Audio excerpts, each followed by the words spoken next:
Il existe une vérité brutale qui sépare les riches des pauvres. Et ce n'est pas ce que vous imaginez. Cela n'a rien à voir avec la chance, l'héritage ou le bon moment. C'est quelque chose de bien plus sombre, quelque chose que Machiavel a identifié il y a des siècles. Pendant que vous peinez à joindre les deux bouts, d'autres accumulent des fortunes en se basant sur des principes que la société préfère cacher. Ils savent que la richesse n'est pas le fruit d'heures de travail supplémentaires, mais d'une façon de penser radicalement différente. Si vous attendez encore que quelqu'un vous enseigne le bon chemin vers la richesse, vous avez déjà perdu, car dans les prochaines minutes, vous comprendrez pourquoi votre état d'esprit actuel est précisément ce qui vous maintient dans la pauvreté. Et vous verrez comment les vrais riches appliquent des stratégies machiavéliques pour dominer le jeu, alors même que vous n'en soupçonnez rien. Avez-vous déjà été dans une pièce remplie de gens riches ? Je ne parle pas de conférences de motivation ou d'événements de réseautage superficiels, mais de ces cercles où l'on discute naturellement de valeurs qui représenteraient des décennies de votre salaire actuel. Ce qui frappe d'abord, ce n'est pas la brillance intellectuelle, mais quelque chose de bien plus troublant. Ce sont des gens ordinaires avec des défauts évidents, des lacunes manifestes dans leurs connaissances.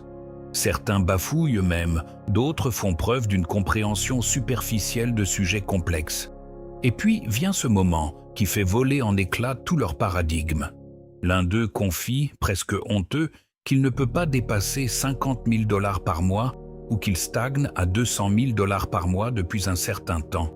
Et l'on réalise que ce que l'on appelait richesse n'était en réalité que leur point de départ.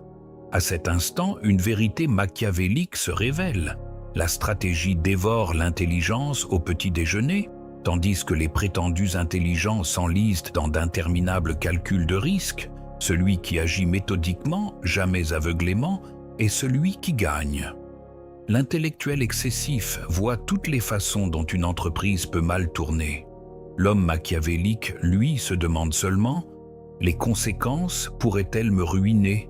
Sinon, passons à autre chose. » La grande erreur de l'éducation moderne est d'apprendre aux hommes à analyser et non à agir.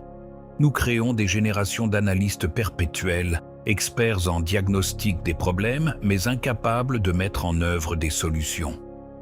La richesse sourit à ceux qui agissent avant que les autres ne comprennent le terrain. Nul besoin d'être un génie. Il suffit de persévérer suffisamment longtemps pour accumuler un avantage stratégique. Compétence, relations et patience. La plupart des richesses ne reposent pas sur un génie soudain, mais plutôt sur la capacité à endurer les épreuves plus longtemps que les autres. L'ironie est que les moins intelligents osent souvent les actions les plus audacieuses, car ils ne sont pas paralysés par la réflexion excessive. Celui qui est pleinement conscient de la tempête ne quitte jamais le port. Mais Machiavel dirait « Il vaut mieux agir et le regretter que d'hésiter et d'être dévoré par le temps ». Lorsqu'on observe les personnes les plus prospères, on constate un point commun. Ce n'est pas l'intelligence, mais la force mentale, une sorte de foi aveugle dans le processus, alliée à la discipline nécessaire pour maintenir une cohérence stratégique. Il existe une vérité que personne ne veut admettre. Il vaut mieux être un peu naïf, mais résolument actif, qu'un génie paralysé par l'analyse. Machiavel observait que l'on juge davantage sur les apparences que sur le fond. Ce principe régit le monde des affaires modernes. Ayez l'air sûr de vous, soyez constant et apportez de la valeur sur la durée. Le monde finira par considérer que vous avez votre place à ce niveau. Et avec le temps, cela deviendra réalité. La question n'est pas de savoir si vous êtes assez intelligent. La question est de savoir si vous êtes prêt à persévérer tandis que d'autres doutent, abandonnent ou réfléchissent trop. L'argent ne court pas après ceux qui en savent le plus, mais après ceux qui prennent plus de risques avec moins de certitude. La richesse ne s'accumule pas de façon linéaire. Elle arrive par à-coups, après de longues périodes de disette. Celui qui ne survit pas au désert n'atteindra jamais l'oasis. La plupart des gens s'attendent à ce que l'argent commence à affluer dès qu'ils font des efforts, mais dans la réalité, l'effort est une monnaie à paiement différé. Le travail que vous accomplissez aujourd'hui vous rapportera demain ou l'année prochaine. Dans les premières années d'une entreprise, on ne fait pas que gagner lentement de l'argent, on en perd. Et au plus bas, quand l'effondrement semble inévitable, tout peut basculer du jour au lendemain. Pourquoi? Parce que les intérêts composés récompensent celui qui sait patienter. C'est ce que Machiavel avait compris du pouvoir. Celui qui maîtrise le temps maîtrise les résultats. La plupart des hommes gaspillent leur patience à rechercher une reconnaissance prématurée. Mais si vous savez différer votre gratification, vos ennemis, vos concurrents et même vos amis s'élimineront d'eux-mêmes. La discipline est une forme d'élimination en soi. Plus on souhaite créer de richesses, il faut plus de temps pour agir sans applaudissements. C'est pourquoi si peu réussissent, ils ne supportent pas l'invisibilité. La richesse se construit dans l'ombre et se révèle dans la surprise. Dans ce jeu, l'épargne n'a pas pour but premier de vous enrichir, mais de gagner du temps.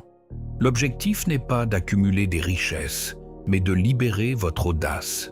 Une fois vos besoins essentiels assurés, vous pouvez entreprendre des actions importantes et réfléchies, sans panique. Vous pouvez investir des sommes qui, sans cette réserve, vous paralysent raide. On n'agit pas comme un roi si l'on s'inquiète de son prochain repas. Épargner ne fera pas de vous un milliardaire, mais cela vous donnera l'énergie nécessaire pour construire quelque chose de concret. La plupart des gens pensent avoir besoin de plus d'argent avant d'agir, mais ce dont ils ont vraiment besoin, c'est de plus de courage. Machiavel disait « Toute action comporte des risques. La prudence consiste donc à choisir le moins dangereux. Le danger réside dans la sécurité de l'emploi, tandis que les années passent et que votre potentiel s'amenuise. Il existe un fantasme dangereux qui paralyse des millions de personnes, l'idée qu'on peut éviter les difficultés et accéder directement aux revenus passifs. Acheter un bien locatif, investir en bourse, créer une formation en ligne et gagner de l'argent en dormant. La réalité est brutale. Les revenus passifs ne sont jamais passifs. Ils sont la récompense d'une compétence active.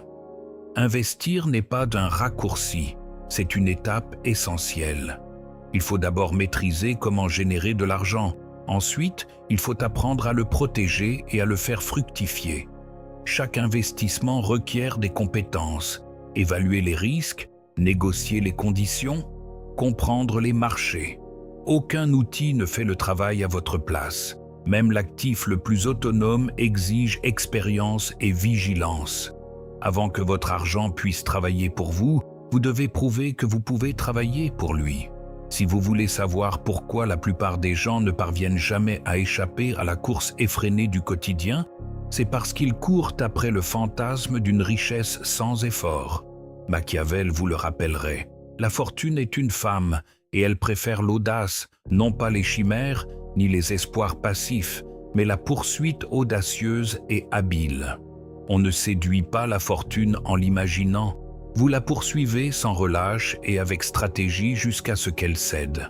Il arrive un moment dans la vie de toute personne ambitieuse où elle réalise que l'argent ne court pas après l'effort, mais après la valeur.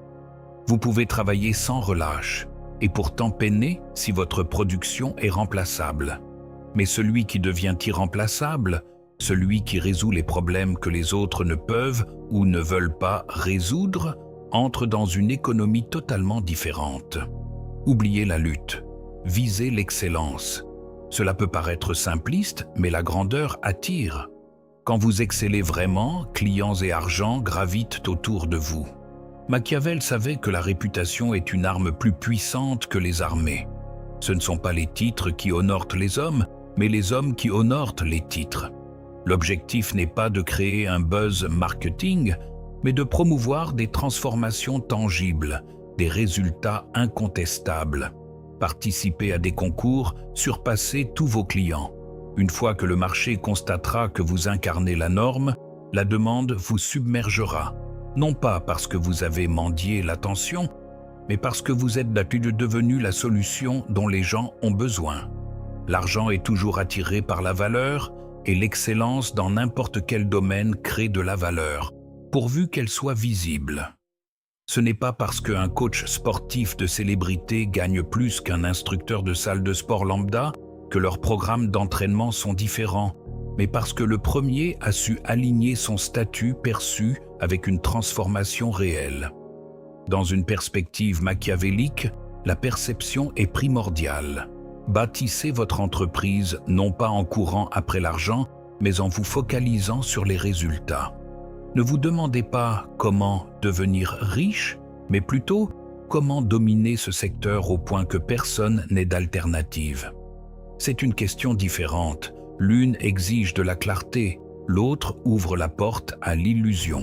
Mais attention, la valeur est relative.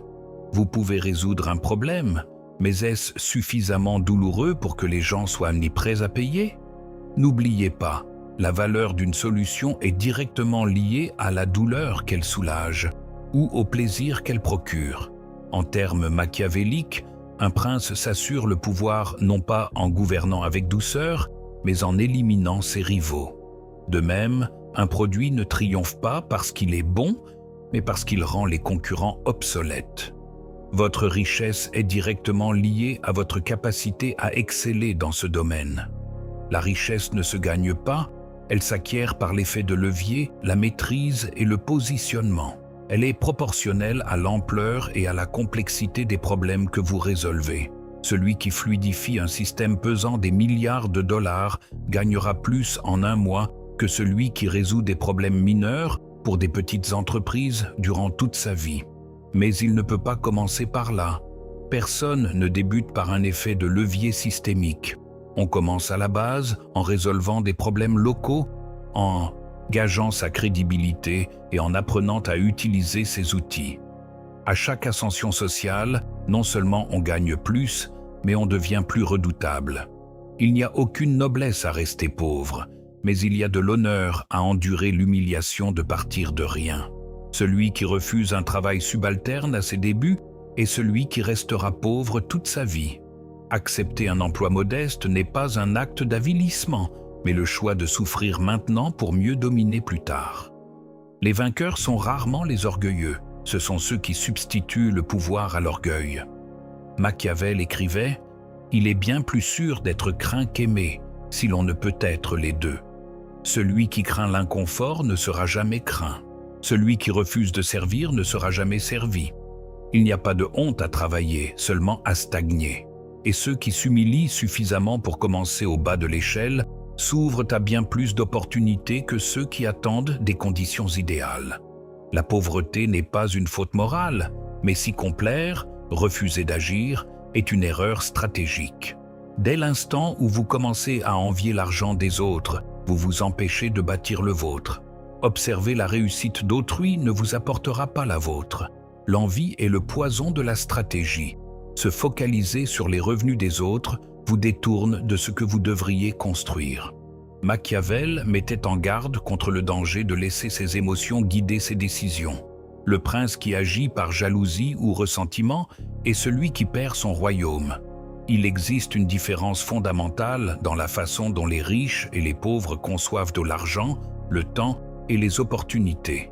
Les pauvres voient une opportunité et se demandent « et si ça ne marche pas ?» Les riches, face à la même opportunité, se demandent « et si ça marche ?» Les pauvres épargnent pour accumuler, les riches épargnent pour investir.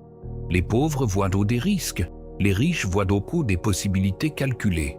Les pauvres travaillent pour gagner de l'argent. Les riches font travailler l'argent pour eux. Mais, et c'est le point crucial, les riches ne peuvent faire travailler l'argent pour eux que parce qu'ils ont d'abord appris à le faire mieux que quiconque. Les riches ne travaillent pas plus longtemps, ils travaillent dans des systèmes plus performants. Tandis que les pauvres improvisent constamment, les riches mettent en place des processus qui fonctionnent sans leur présence constante. Machiavel avait compris qu'un royaume bien gouverné est un royaume qui fonctionne même en l'absence du prince. Ces systèmes sont plus importants que sa présence. Pour bâtir une richesse, il faut passer du rôle d'exécutant à celui d'architecte des systèmes qui produisent tant du travail. Machiavel savait que les alliances déterminent les destins. Dans le monde moderne, votre réseau de relations représente littéralement votre patrimoine. Mais il y a une différence entre le réseautage superficiel et la construction de relations stratégiques. Le réseautage superficiel consiste à participer à des événements pour rencontrer des gens. La construction de relations stratégiques consiste à devenir une personne influente. Commencez par devenir une personne précieuse. Ensuite, connectez-vous avec d'autres personnes précieuses. L'ordre est crucial. Les relations les plus solides ne reposent pas sur ce que vous pouvez prendre aux autres, mais sur ce que vous pouvez leur offrir. Soyez celui ou celle qui résout les problèmes, qui crée des opportunités, qui apporte de la valeur à chaque interaction. Machiavel était un maître du timing. Il avait compris qu'en politique comme en affaires, le moment où l'on agit est aussi important que la manière dont on agit.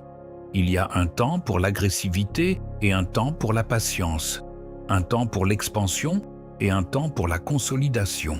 Les riches apprennent à décrypter ces cycles et à agir en harmonie avec eux. Les pauvres sont toujours désynchronisés. Ils dépensent quand ils devraient épargner, épargnent quand ils devraient dépenser, sont prudents quand ils devraient être audacieux, sont audacieux quand ils devraient être prudents. La différence fondamentale entre riches et pauvres ne réside pas dans la quantité d'argent, mais dans l'état d'esprit. Les riches pensent comme des propriétaires, même lorsqu'ils ne possèdent rien. Les pauvres pensent comme des employés, même lorsqu'ils ont une entreprise. Le propriétaire se demande « Comment puis-je créer de la valeur ?» Le serveur se demande « Comment puis-je gagner plus ?» Le propriétaire assume la responsabilité des résultats. L'employé assume la responsabilité des tâches. Le propriétaire voit les problèmes comme des opportunités déguisées. L'employé voit les problèmes comme des obstacles. Cet état d'esprit doit être cultivé bien avant de posséder quoi que ce soit. Machiavel avait compris que la maîtrise de soi est le fondement de tout pouvoir. Dans le domaine financier, la discipline est un véritable avantage concurrentiel. Tandis que les autres dépensent impulsivement, vous épargnez de manière stratégique. Alors que d'autres recherchent la gratification immédiate, vous construisez sur le long terme. Tandis que d'autres font des choix émotionnels, vous faites des choix rationnels. La discipline financière n'est pas synonyme de privation, mais de maîtrise. C'est avoir des options quand les autres n'en ont pas. C'est savoir saisir les opportunités, tandis que d'autres sont prisonniers de leur situation. Il existe un conseil financier dangereux lorsqu'il est appliqué trop tôt, la diversification. Ne mettez pas tous vos œufs dans le même panier. Mettre tous ses biens dans le même panier peut s'avérer judicieux pour ceux qui sont déjà fortunés, mais c'est une erreur stratégique pour ceux qui cherchent à bâtir leur patrimoine. Au début, la diversification dilue les investissements.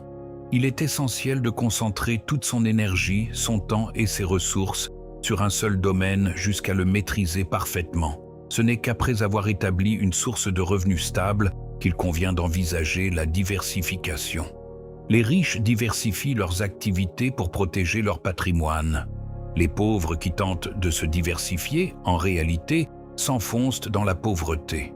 L'éducation formelle prépare à l'emploi, l'éducation financière prépare à la richesse. Ce sont deux systèmes éducatifs totalement différents, avec des objectifs radicalement opposés. L'éducation formelle enseigne à suivre les règles. L'éducation financière enseigne à les créer. L'éducation formelle enseigne la sécurité. L'éducation financière enseigne la gestion des risques. Machiavel était un éternel étudiant de la nature humaine et de la stratégie.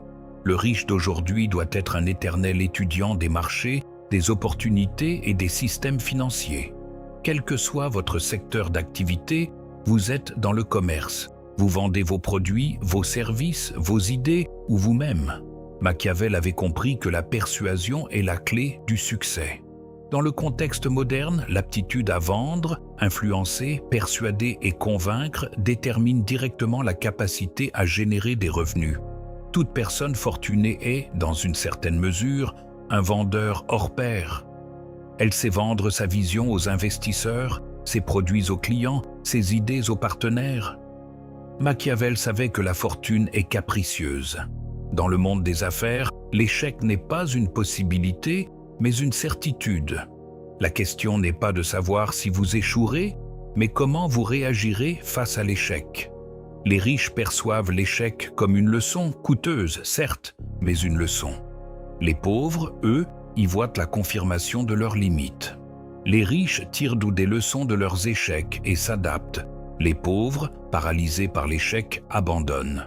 Cette différence de réaction face à l'échec constitue en soi l'une des plus grandes différences entre riches et pauvres. En fin de compte, la différence entre riches et pauvres ne réside ni dans le talent, ni dans la chance, ni dans les circonstances. Elle réside dans une série de choix fondamentaux, le choix d'agir malgré l'incertitude, le choix de persévérer malgré les difficultés, le choix d'apprendre malgré les échecs, le choix d'assumer ses responsabilités quelles que soient les circonstances, le choix de penser stratégiquement malgré les émotions. Machiavel n'a pas seulement écrit sur la politique, il a aussi écrit sur la nature humaine et sur la manière de naviguer dans un monde où les résultats priment sur les intentions. Dans le jeu de la richesse, vos bonnes intentions ne vous récompenseront pas. Le monde ne paie que lorsqu'il y est contraint. Pour la valeur ajoutée, la résolution de problèmes, l'excellence si incontestable que l'argent ne peut que la trouver. La question qui se pose est simple. Allez-vous continuer à subir les circonstances ou allez-vous devenir l'architecte de votre destin financier? Le choix, comme toujours, vous appartient. Mais n'oubliez pas, pendant que vous choisissez, d'autres agissent. Et dans le monde machiavélique de la création de richesse, l'action prime toujours sur l'intention. Le temps n'attend personne. L'occasion ne se présente pas deux fois. Et la richesse ne se redistribue certainement pas d'elle-même. Si vous voulez une autre vie, vous devez faire d'autres choix. Si vous voulez d'autres résultats, vous devez agir différemment. La seule question qui compte est « Quand allez-vous commencer »